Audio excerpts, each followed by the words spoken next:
मेरे प्यारे भाइयों और बहनों, आप सबको मेरा हार्दिक प्रणाम। आज से 5000 पूर्व भगवान श्री कृष्ण इस पृथ्वी पर पधारे। वे अपने साथ अद्भुत सुंदरता लाए। वे अपने साथ मधुर मुरलिया की धुन लाए। हमारे पुराण बताते हैं कि जब वे मुरली बजाते थे तो सारी प्रकृति, पेड़ पौधे, बहती नदियाँ, चहकते पंछी, सूरज, चांद, सितारे, सब के सब उनकी मुरलिया के दिव्य संगीत को सुनने के लिए थम जाते थे। मेरे प्यारे भाइयों और बहनों, श्री कृष्ण कौन थे? हम चाहे उन्हें हजारों नामों से पुकारें, पर कोई भी नाम उनके दिव्य सुंदर रूप का बयान करने के लिए काफ़ी नहीं है। श्री कृष्ण कौन थे? पवित्र, पवित्रम पुनीत। वे ऐसी दिव्य ज्योति थे जिसकी कोई परछाई नहीं थी। श्री कृष्ण कौन थे? गोप और गोपियाँ, ग्वाले जो भाग्यशाली थे, जिनके बीच वे पले बड़े थे, जिनके साथ वे खेले कूदे, जिनके साथ वे रास खेलते थे, जिनके साथ उन्होंने कई लीलाएं की।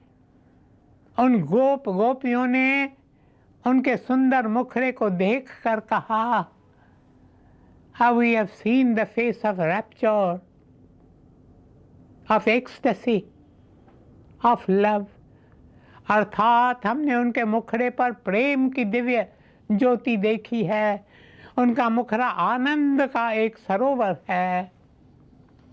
नयनम मधुरम, हृदय मधुरम, वचनम मधुरम।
मेरे प्यारे भाइयों और बहनों, जैसा कि आप सब जानते हैं कि भगवान श्री कृष्ण का जन्म बरसात की अंधेरी रात में एक जेल में हुआ। जब उनका जन्म हुआ उस समय उनके माता पिता कंस की कैद में थे। उनकी दो माताएं थीं, एक देवकी जिसने उन्हें जन्म दिया और एक यशोदा जिसे उन्हें पालने का अवसर मिला। वे वृंदावन की पावन भूमि यमुना के तट पर बड़े हुए। वे गौ माताओं को चराने ले जाते और ग्वालों के साथ खेलते थे। मेरे प्यारे भाइयों और बहनों, जब श्री कृष्ण गौ माताओं को चराने के लिए ले जाते थे तो गौ माताएं चढ़ती रहती थीं और कृष्ण प्रकृति की गोद में बैठकर अपनी बांसुरी बजाते रहते थे। देखते ही देखते ये बांसुरी बजाने वाला ग्वाल आध्यात्मिक ज्ञान देने वाला एक महान गुरु बन गया। कुरुक्षेत्र के जंग मैदान में दो भव्य सेनाओं के बीच उन्होंने जो ज्ञान दिया उसे सदियों से लोग श्रीमद् भगवत गीता के नाम से जानते हैं और नमन करते हैं। उसके बाद कई सभ्यताएं बनी, कई सल्तनतें आईं और गईं, किंतु श्रीमद् भगवत गीता आज तक जीवित है। श्रीमद् भगवत गीता न केवल जीवित है पर सदियों से भारत के लोगों की आत्मा को छू रही है, उन्हें प्रेरित कर रही है, उन्हें उजाले की ओर ले जा रही है। और वह दिन दूर नहीं है जब यह महान शास्त्र सारी मानव जाति को झंझोर देगा। मुझे गुरुदेव साधु वासवानी जी के इन शब्दों पर पूरा विश्वास है। उन्होंने कहा, the Gita is a Bible of humanity. हालांकि गीता का संदेश भारतवर्ष की पावन भूमि पर दिया गया, पर यह केवल भारत के लिए नहीं है, यह तो सारी मानव जाति के लिए है। हालांकि गीता का संदेश 5000 वर्ष पूर्व दिया गया था, पर यह तो आज भी दुनिया को बहुत कुछ सिखा सकता है।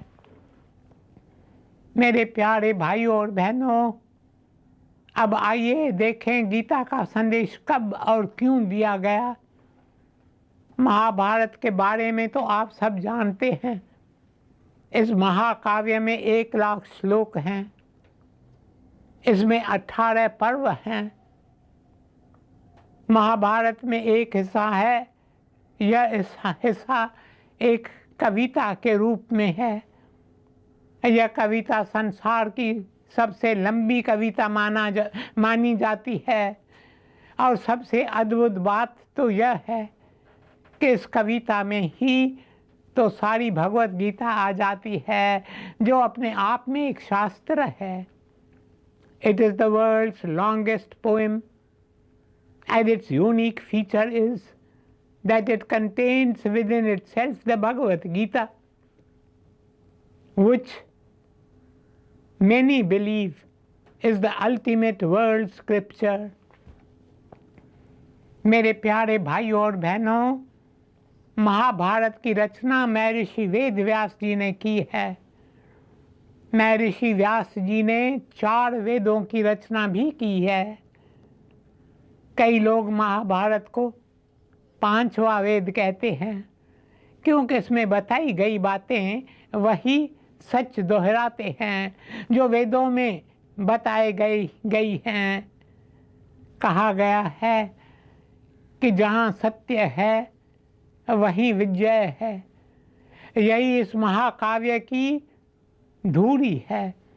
महाभारत का हर कथन, हर कथा बुराई पर अच्छाई, अधर्म पर धर्म और असत्य पर सत्य की जय जयकार करता है।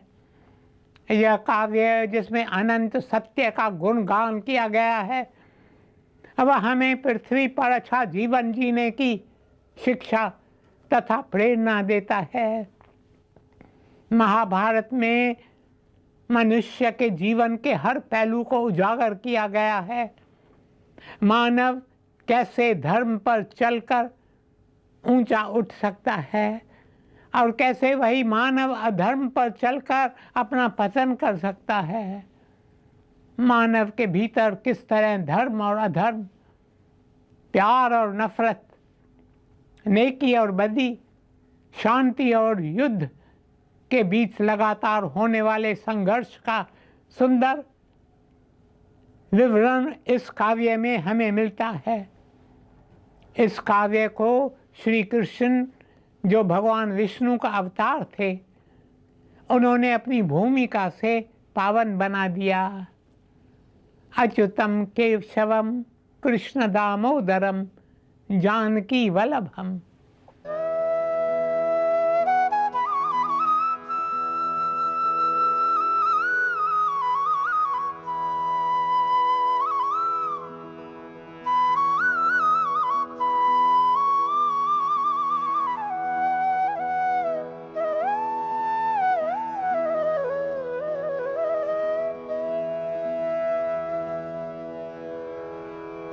कहते हैं, कौन कहते हैं, कौन कहते हैं, कौन कहते हैं, कौन कहते हैं भगवान आते नहीं।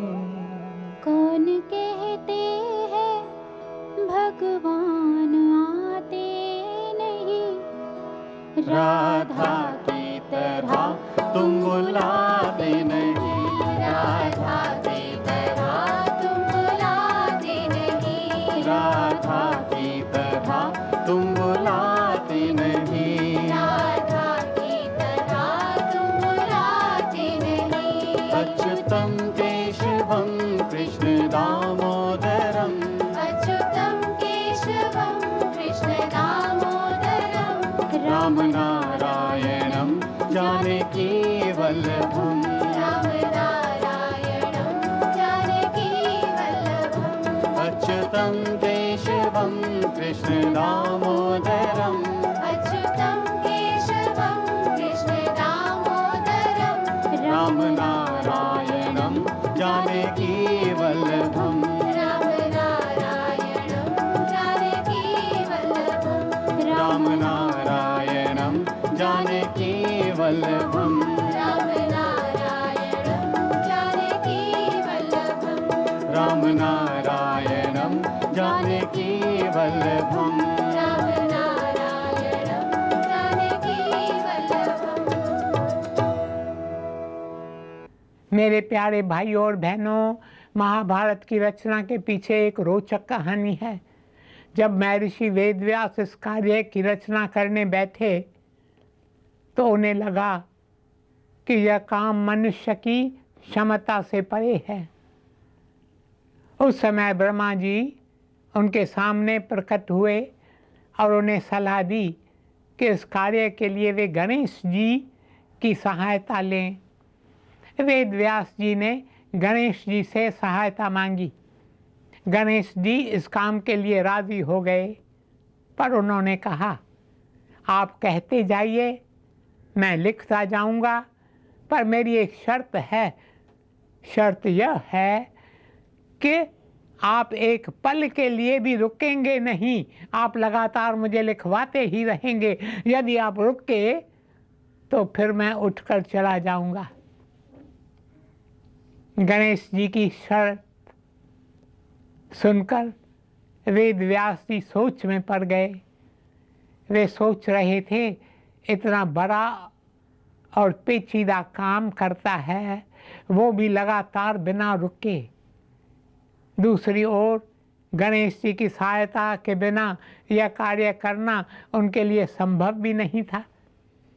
थोड़ा सोचने के बाद उन्होंने गणेश जी की शर्त मान ली, पर साथ ही साथ उन्होंने भी उनके सामने एक शर्त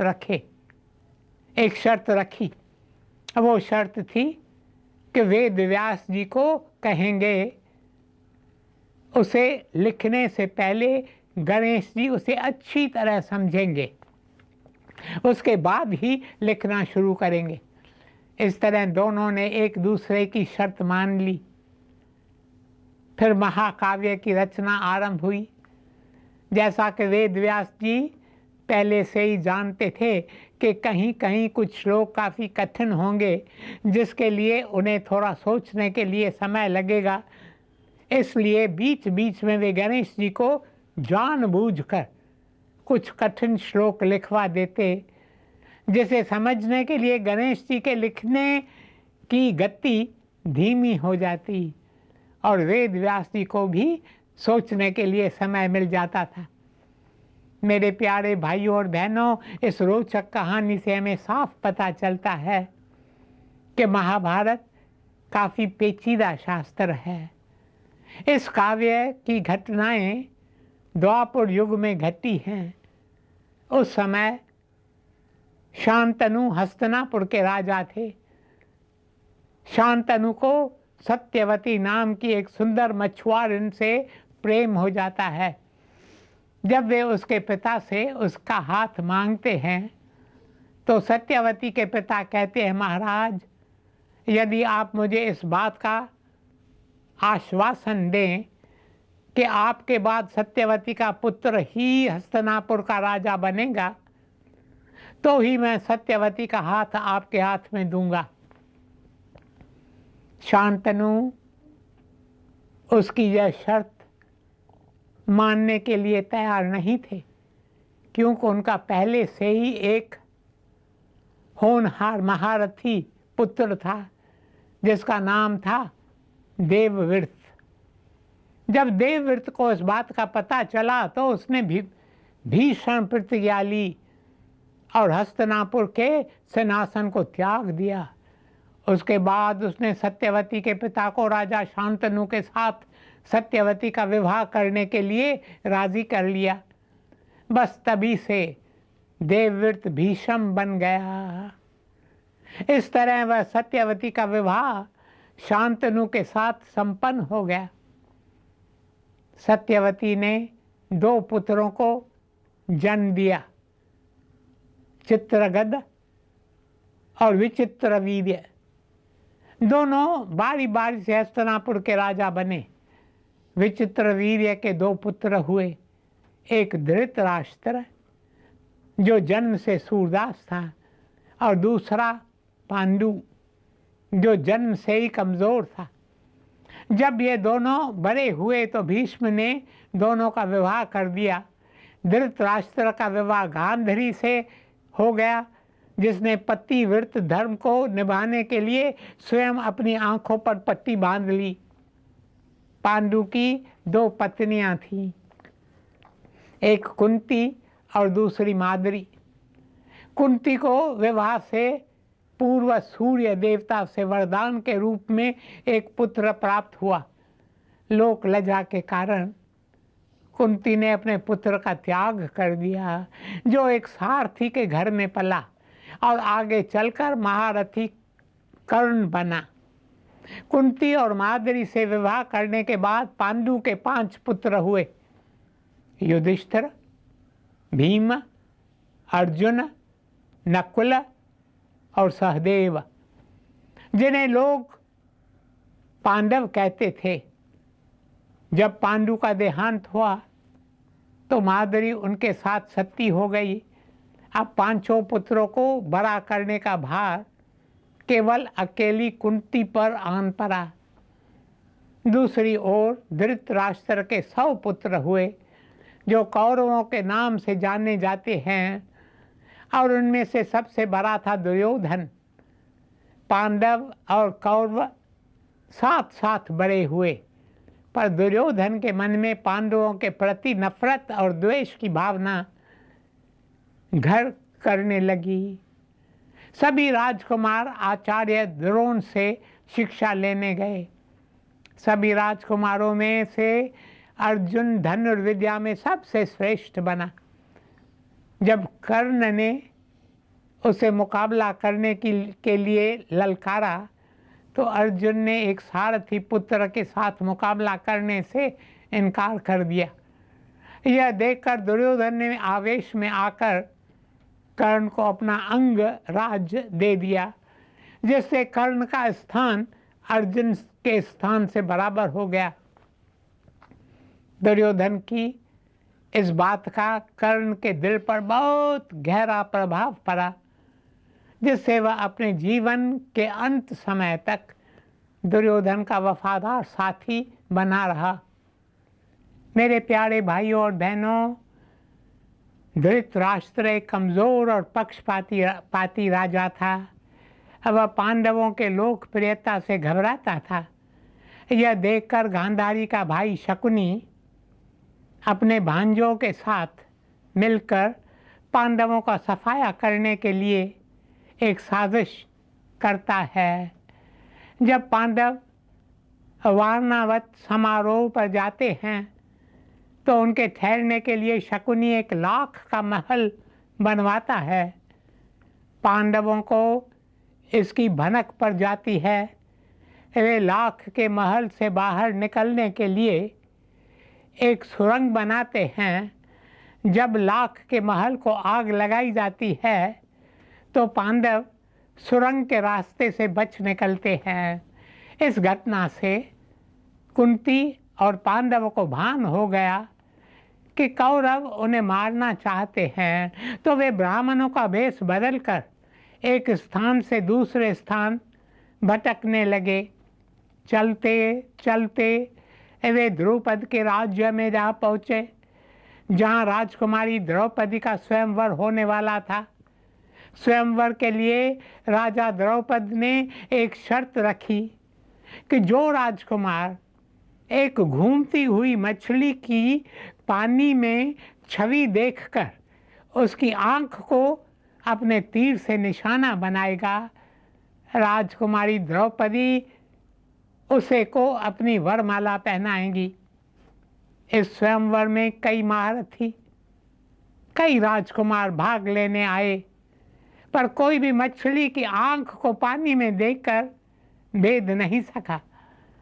अब अंग देश का राजा कर्ण मछली पर निशाना लगाने के लिए उठा, तब राजकुमारी द्रौपदी ने उसके गले में वरमाला डालने से साफ मना कर दिया। अब ब्राह्मण के भेष में अर्जुन मछली के आंख पर निशाना साधने के लिए आगे आया और सफल हो गया।